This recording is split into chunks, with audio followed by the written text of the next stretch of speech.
Welcome, everyone, to this opening press conference for the WTO's 12th Ministerial Conference. We have with us today His Excellency Timur Suleimanov, First Deputy Chief of Staff of the President of the Republic of Kazakhstan and Chair of the 12th Ministerial Conference. And we have as well, of course, the WTO Director General, Ngozi Okonjo-Iweala.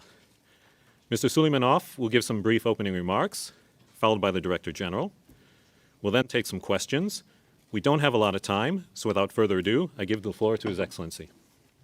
Thank you very much. Hello, everyone. I'm very happy to welcome you all to Geneva at the start of WTO's 12th Ministerial Conference. As host and chair, I would, of course, have liked to do so in Nur-Sultan, but for some reasons, we were not able to achieve that. But in any case, let the spirit of Kazakhstan and our country, and I see it in the logo of the conference as well. The flying eagle is on the flag of our country, and hopefully he will help us rise to the occasion. I'm very pleased to be here with the Director General, whose tireless efforts to make the conference a success make my job a lot easier. I'm extremely grateful to her dedication, drive, and passion. I said easier, not easy, though. There is still lots to be done, and the challenges we will face in the coming days are tremendous. Let us not forget that the world has faced multiple setbacks in recent years, and we are still far from being out of the woods. This includes the multilateral trading system and the WTO. People have challenged the rules-based trading system and questioned its ability to deliver. Now is the time to prove the critics wrong and show that it is feasible to reach the work in support of global trade and global values. We have come out of a devastating and severe global health crisis. Despite moving forward and away from the pandemic, we need to continue to pay attention to its effects and its possible return. It's just common sense. We cannot simply let go, and this is why I'm extremely pleased for all the work that delegates in Geneva have conducted so far on the TRIPS waiver and the WTO response to the pandemic. To me, addressing the pandemic is probably one of the key outcomes of this conference. Lives are at stake, and WTO can prove it can contribute to prevent this from happening during future crises. Another major outcome that we aim for at MC12 is addressing the current food crisis and using the WTO rules to help fighting food shortages, in particular for the poor and vulnerable. There are, of course, very technical, tactical, short-term, and, of course, strategic aspects to it. Failure to address the growing worldwide food insecurity will set us for further shocks to the system. The world needs less, not more, uncertainties. And as we all know, there are currently multiple uncertainties that require truly global approaches and solutions. I firmly believe that WTO is part of those by continuing to contribute to stable and predictable international markets.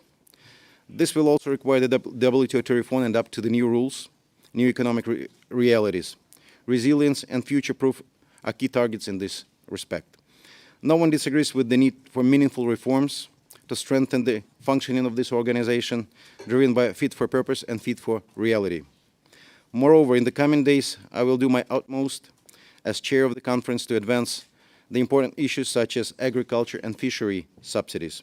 We need a deal on fish which is more than 20 years overdue and more than ever necessary. It is possible and doable to have agreement in both areas that respect and protect the interests of all the WTO members. I believe that ministers gathering here in Geneva have the power and the will to deliver on MC12 and guide WTO into the future. The groundwork has been done, and it is now up to political leaders to bring the work to good outcomes. I will urge on all of them to show flexibility, wisdom, and vision. I'm looking forward to working with Director General and will do everything I can contribute to the success and to meaningful outcomes at this conference. Thank you very much, and good luck to all of us. Thank you, Mr. Suleimanov. I now give the floor to the Director General. Thank you, Dan, and I want to thank you, Chair, and the Vice Chairs, all the facilitators who will be helping us with our sessions, driving towards having a good MC12 in these next few days. I want to thank you all for coming. It's good to see so many journalists from all corners of the world. This is the first WTO ministerial conference in almost 5 years.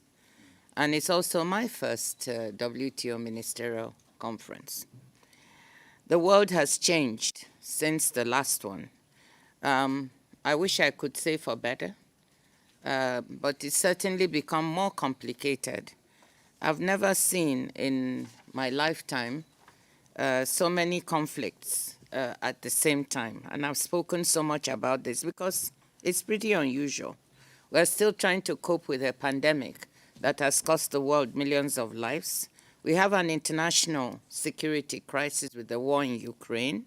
We have a major food crisis, an energy crisis, and we have an ongoing climate change crisis.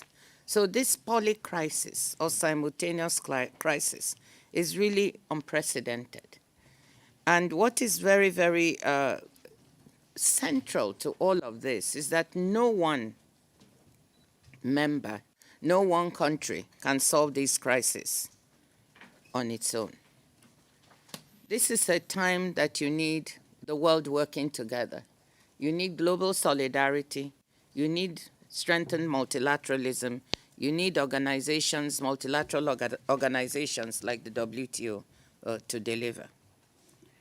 Well, we've twice postponed this conference, and I've heard some people say jokingly, will it ever take place? So I'm delighted to say it's actually happening, and we're all there. Whilst it's been unfortunate that it was postponed, it's also been, it's also now an opportunity to try and get together, to talk about the challenges that confront us on the trade front, to see how trade can be part of the solution to these problems. So I hope that this week, as the chair said, ministers will have the political will. We've tried at the Secretariat to support members, even almost to the last minute, to deliver the texts that you see. It wasn't always evident that we could get to the point where we would have the text that you see. And we have them. We now need the political will for ministers to go the last mile and try to see how far they get on these texts. And I'll say a little bit more about this later. I've said since I took office 15 months ago, wow, just little more than a year, that achieving one or two deliverables at this meeting, this MC12, would be a success. And I haven't changed. If you go back to all the statements I've made, I've said one or two deliverables out of the multiple that we have will be a success. Why? Because, of course, if you think of the last conference at Buenos Aires, ministers walked away with no deliverable and no agreement. So I think that we will try to see what we can get out of this, and I have been consistent on that. We may have a lot of dossiers, a lot of potential. I don't know if we can land all of them, but if we land one or two, I think that's success. But let me be clear, even landing that one or two will not be an easy road. The road will be bumpy and rocky. There may be a few landmines on the way. We'll have to navigate those landmines and see how we can successfully land one or two deliverables. We hope that we can reach a deal on the WTO response to the pandemic, covering intellectual property issues, trade and health issues, and so on. After the good news there is that after a prolonged impasse, which I'm sure all of you are aware of, delegations talking past each other, we now have a draft compromise text on both the TRIPS waiver, but also on the trade and health aspects. And it has not been easy to get there, but we have them. And negotiations have been going on in a very dedicated way, almost round the clock, before we were able to release those texts with the few brackets that are there. So I just don't want us to forget where we came from. We didn't even have a text we could negotiate. The fact that we have one on the table on the TRIPS waiver is a considerable achievement for the members, and I hope we'll have the political will to get through with the response to the pandemic. You know, compromises are never perfect. There are some who thought a complete waiver, others who didn't want a waiver. We have a compromise package, which I believe will give developing countries the inroad to access to IP without disincentivizing research and innovation. And such compromise packages are always a delicate balance, but this is a negotiating forum, and I think we've got an agreement in that regard. If we land it, that will be very helpful. We also have texts for ministerial consideration on the food crisis. You know, one of the things we're saying is that we should have a look at how to respond to these emergencies. So part of it is the health emergency, the other is the food crisis that we're facing. So we do have a couple of texts on this.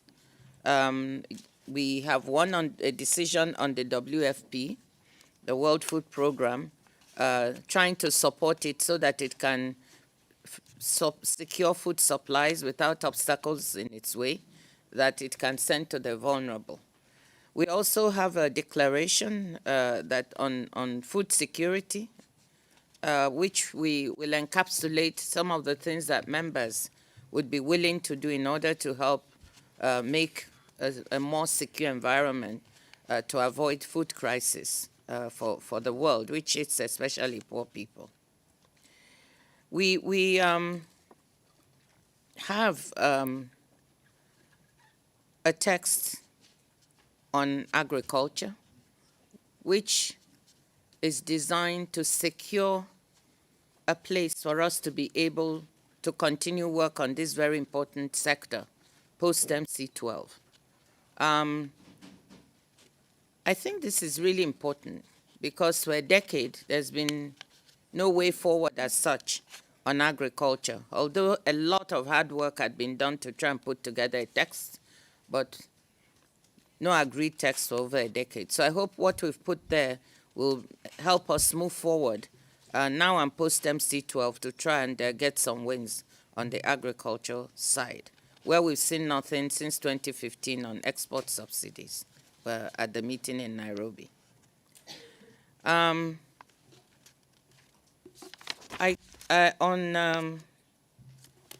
fisheries subsidies, I hope we can come to agreement on eliminating harmful fisheries subsidies, which help to curb the depletion of the ocean's resources and compromise the livelihoods of over 260 million men and women who depend indirectly or directly on our marine resources.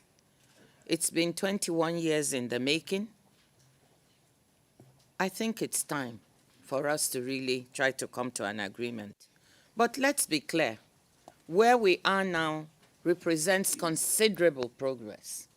If you had told me, I mean, I'm surprised in the 1 year, or amazed that I've been here 15 months to see how we've moved.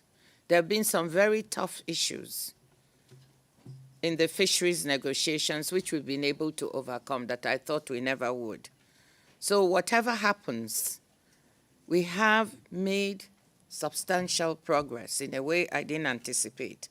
And moving that forward, whether now, if the ministers can land it, or even after, I think I can comfortably say that this is an area of improvement for us. On WTO reform, what are we looking for? We all acknowledge that the organization needs to be reformed. We need to modernize it. I was clear on that when I first took this job, and I'm still clear on it.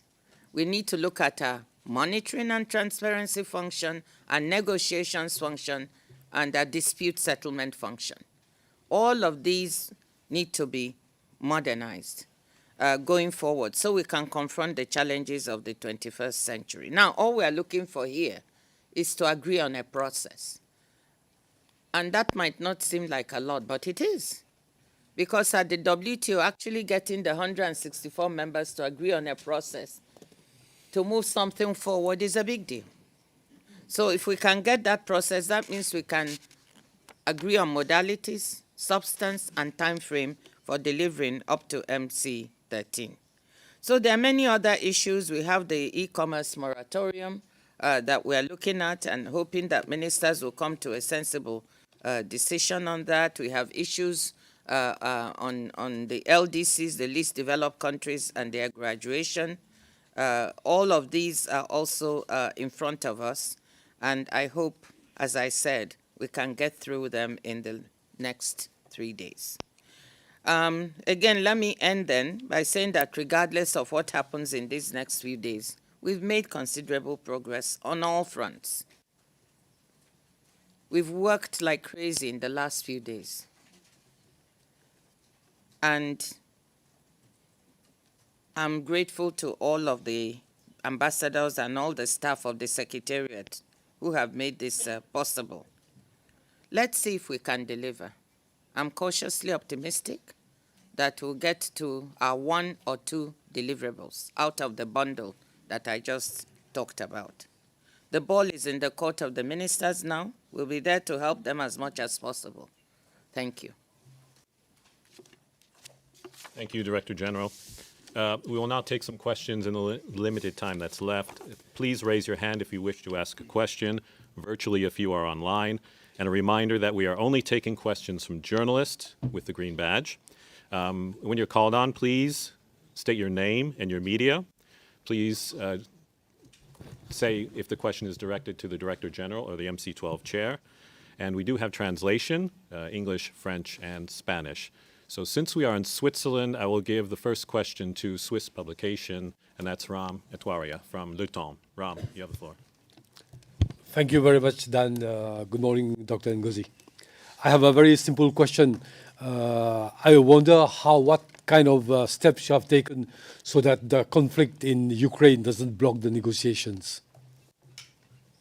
Thank you, Ram. That's a very good question. When I said that the road to delivery will be bumpy and rocky, that's also one of the things I was thinking about. As you know, inevitably, the war in Ukraine impacted the way we were working. So for about 3 to 4 weeks, it took us time to find a modality. This is a negotiating forum, so we had to find ways to negotiate, bearing in mind the sensitivities of all countries. We found it. We were able to negotiate in small groups, bilaterally, bring all those results together, and we hope to be able to do that here. And we've tried to find modalities where ministers can all express their views about the current conjuncture we're in. And I hope that will be a possible way to be able to deal with whatever sentiments ministers have on the Ukraine crisis. But can we 100% predict everything that will happen? No. We might have some issues that happen, but I think all in all, we've tried to prepare to be able to navigate as much as we can. The next question, I'll take the gentleman in the white shirt with the red cord around. This is SM Rashidul Islam. I work for National News Agency in Bangladesh. Director General, as you are aware that given the current global situation of rising inflationary pressures, commodity price hikes, and Russia-Ukraine conflicts, and heightened geopolitical tensions, least developed countries are facing unprecedented uncertainty in terms of their trade and economic development prospects. Several LDCs are at various stages of their graduation from the LDC group. And this group of LDCs also face tremendous development challenges. The LDC group has proposed for a special development support facilitating smooth LDC graduation. Do you think WTO members are providing adequate attention to the pressing need of LDCs? Will there be anything from this round of ministerial conference that could be seen as a response to LDC demand? Thank you very much. I mean, the question of LDCs is really a very important one. And you just said, in all these crises, least developed countries are being hit the hardest, along with other low-income countries. I've been spending quite a bit of time with the LDCs in the last few days. And I think they've made good faith efforts to try to work through the issue of their graduation and the transition period, and what benefits would come to those in this to those LDCs in such a transition. And I think they've been working quite sensibly on these issues. I do believe, of course, they have to negotiate with other members, and they've been doing so assiduously. I strongly commend the efforts they've been making. You know, let's see if we can get to a sensible outcome. We would love to have an outcome on LDs for the LDCs. It depends on the response from some of the other members, which we're waiting to see. So are we sure 100% we can get it? I'm not sure, but they're doing very good work to try and persuade other members, and I know they're looking at it. Thank you. Next question, Bryce Bashuk from Bloomberg. Hi, Bryce Bashik with Bloomberg News. Thank you for hosting this, and congrats on actually holding this meeting. It's a big accomplishment in and of itself. Hi. Right now, there is a war between two WTO members. There's soaring inflation, simmering trade war between the U.S. and China, and fundamental questions about globalization itself. Yet when I look at the agenda, none of these topics are being discussed this week. Are these items that are out of the realm of the WTO? Is there anything that trade ministers this week can do about that? Thank you. Well, you said it. I said it at the beginning. There's a war, which is an international security crisis, actually, because it's impacting beyond Ukraine and Russia. We have a food crisis. We have geopolitical tensions between members and so on. They are all on offer. They'll be talked about. That's what I mean. I think ministers will have the opportunity to really discuss these issues. We have a session that is called The Challenges Confronting the Multilateral Trading System.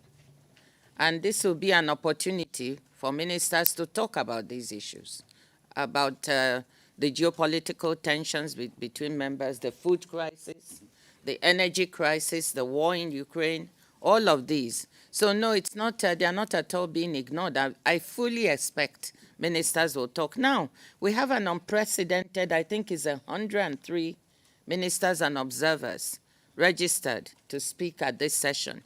This has never happened before.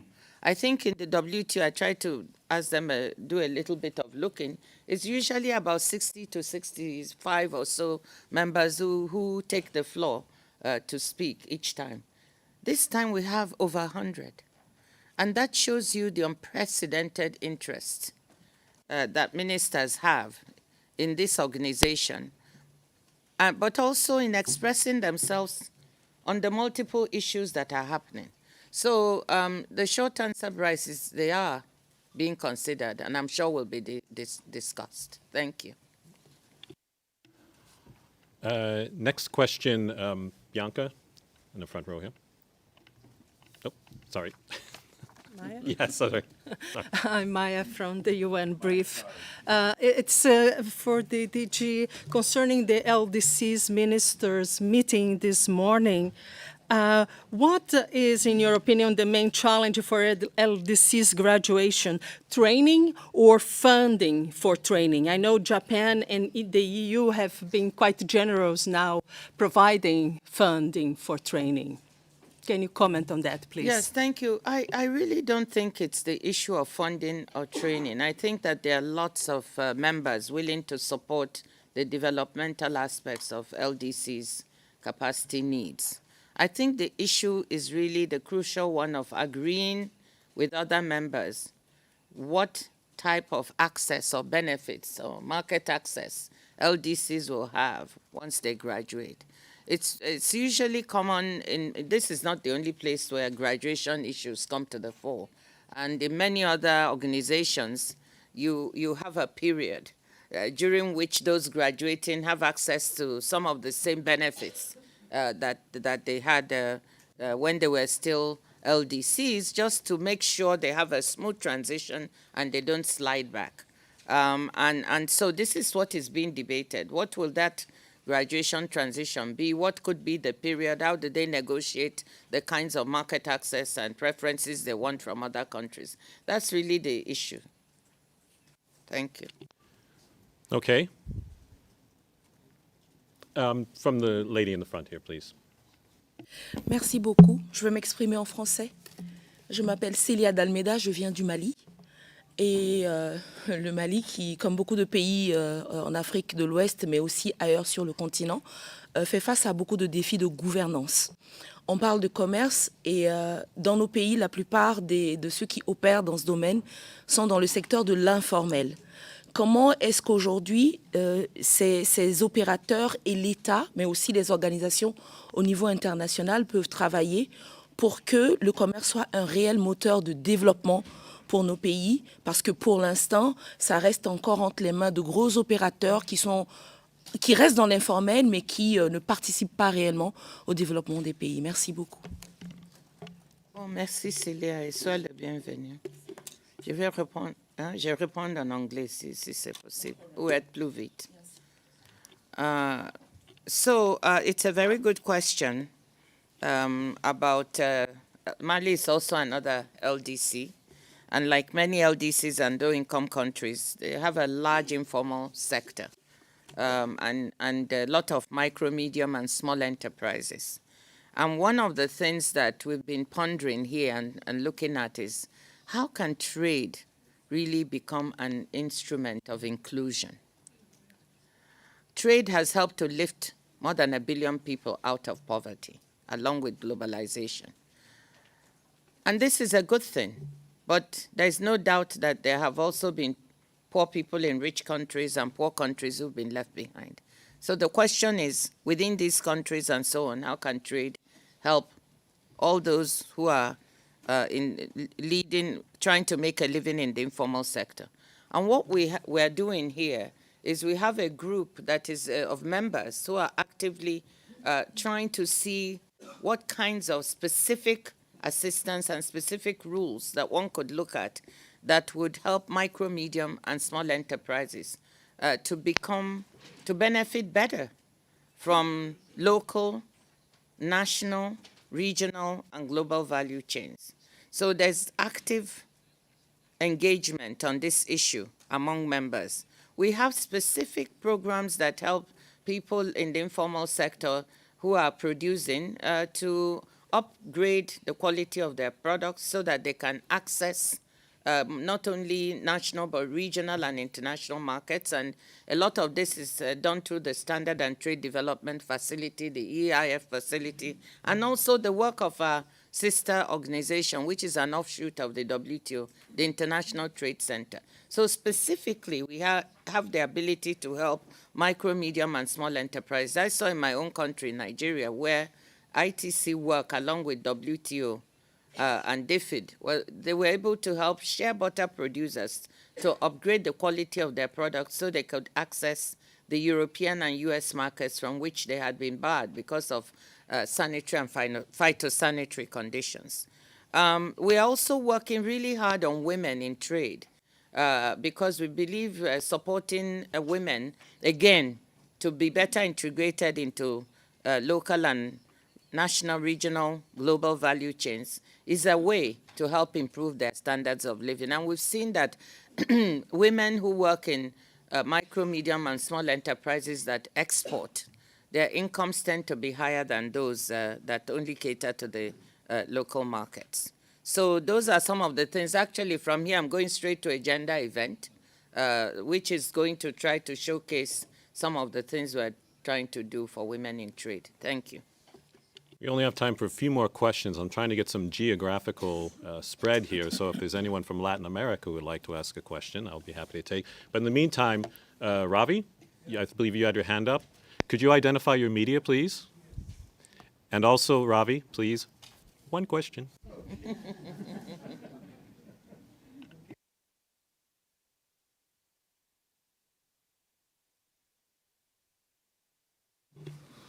Thank you, Dan.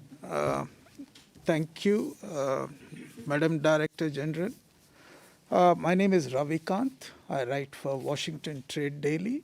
And Washington Trade Daily? yes, Oh, I'm so happy you're here. You actually want to get the facts. yeah, Great. sure. May I see your face as well? Yeah, should I take off this thing? Then I'm it'll delighted. Yeah, you know, very that nice of you. You're here to get facts. Yeah. Great. So, Madam Director General, I've gone through the texts, actually, all of the texts. And what comes out of those texts is that you have essentially pushed the developing countries to the wall to fight for their issues while you ensured that the big boys, whether it's in fishery subsidies or in agriculture or even in the pandemic response, particularly the TRIPS, do you think it's a fair game you're playing? Avi, first of all, that's why I said I'm so delighted you came. Yeah. You see the premise of your question. Yeah. In the first place, is completely wrong. Okay. That's very nice. This to know. is a member-driven organization. Yes. I'm not the one negotiating text. So this is why I say it's good you get facts. Members actually negotiate with each other. So developing country members and developed country members and emerging markets have been sitting across the table negotiating with each other.